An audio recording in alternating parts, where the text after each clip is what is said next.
हाल ही में अमेरिका में एक सोशल मीडिया पोस्ट ने नागरिकता पर एक बहुत पुरानी लेकिन बहुत ही गहरी बहस को आप कह सकते हैं फिर से सुलगा दिया है। तो चलिए समझते हैं कि ये पूरा मामला असल में है क्या। ये सब शुरू हुआ डोनाल्ड ट्रंप के एक सोशल मीडिया पोस्ट से। उन्होंने एक ऐसा विवादित बयान शेयर किया जिसमें भारत और चीन जैसे देशों को नर्क जैसी जगह कहा गया, और बस इसी एक पोस्ट ने समझिए कि एक बहुत बड़ी राजनीतिक बहस छेड़ दी। तो आज हम इसी पूरे विवाद की कह सकते हैं एक एक परत को खोल कर देखेंगे कि इसमें क्या दावे किए गए हैं, इसके पीछे की असली कहानी क्या है, और ये अमेरिका के एक बहुत पुराने, एक बहुत ही बुनियादी कानूनी सवाल से कैसे जाकर जुड़ जाता है। सबसे पहले तो यही सवाल उठता है कि आखिर उस पोस्ट में था क्या? ऐसा क्या था जिसने इतना बड़ा हंगामा खड़ा कर दिया? चलिए सबसे पहले इसी को देखते हैं। हुआ ये कि अपने ट्रुथ सोशल प्लेटफॉर्म पर डोनाल्ड ट्रंप ने कमेंटेटर माइकल सैवेज का एक पॉडकास्ट और उसका ट्रांसक्रिप्ट रीपोस्ट कर दिया। अब ये कोई आम पोस्ट नहीं थी, ये सीधा सीधा अमेरिका के जन्मसिद्ध नागरिकता के कानून पर एक हमला थी। एक ऐसा कानून जो वहां ना जाने कितने दशकों से चला आ रहा है। इसमें सैवेज ने बड़ा संगीन आरोप लगाया। उन्होंने कहा कि लोग खासकर 9वें महीने में सिर्फ बच्चा गिराने के लिए अमेरिका आते हैं ताकि कानून उन्हें तुरंत अमेरिकी नागरिक बना दे, मतलब जिसे बर्थ टूरिज्म कहा जाता है। ये पोस्ट उसी के बारे में थी कि लोग सिर्फ अपने बच्चे को अमेरिकी नागरिकता दिलाने के लिए अमेरिका आ रहे हैं। और बात यही नहीं रुकी।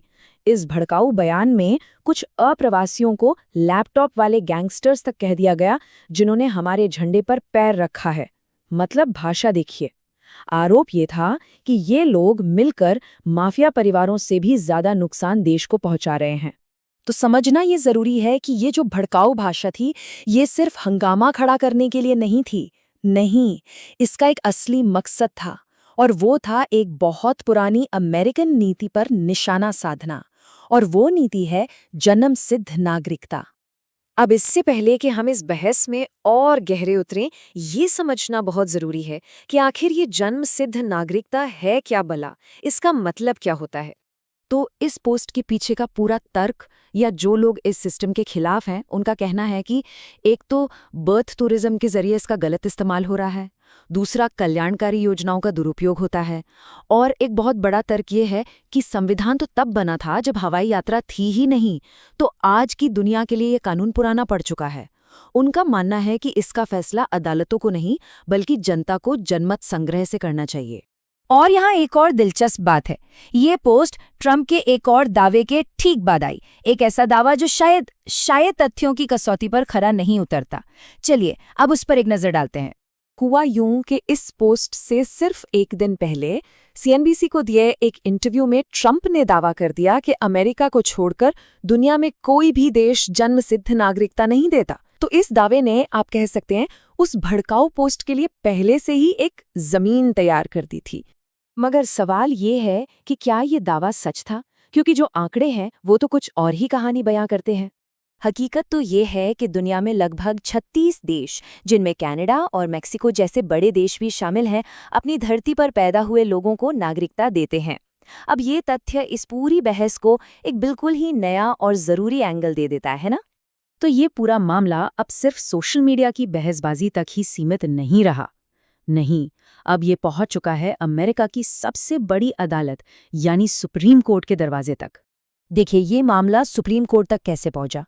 सबसे पहले है 14वां संशोधन, जो अमेरिका में पैदा हुए लोगों को नागरिकता की गारंटी देता है। फिर आए ट्रंप के चुनावी वादे, जिसमें वो लंबे समय से इस नीति को खत्म करने की बात करते रहे हैं। और अब एक कार्यकारी आदेश की बात हो रही है, और मामला ट्रंप बनाम बारबरा केस के तौर पर सुप्रीम कोर्ट के सामने है। और इस मामले में दांव कितने ऊंचे हैं, ये ट्रंप के इस बयान से साफ हो जाता है। उन्होंने कहा है कि अगर वे जन्मसिद्ध नागरिकता पर हमारे देश के खिलाफ फैसला सुनाते हैं तो ये अमेरिका की गरिमा को ठेस पहुंचाएगा। मतलब उन्होंने साफ कर दिया है कि वो इस फैसले को अमेरिका की गरिमा से जोड़कर देख रहे हैं। जाहिर है, इससे मामले पर दबाव और भी ज्यादा बढ़ गया है।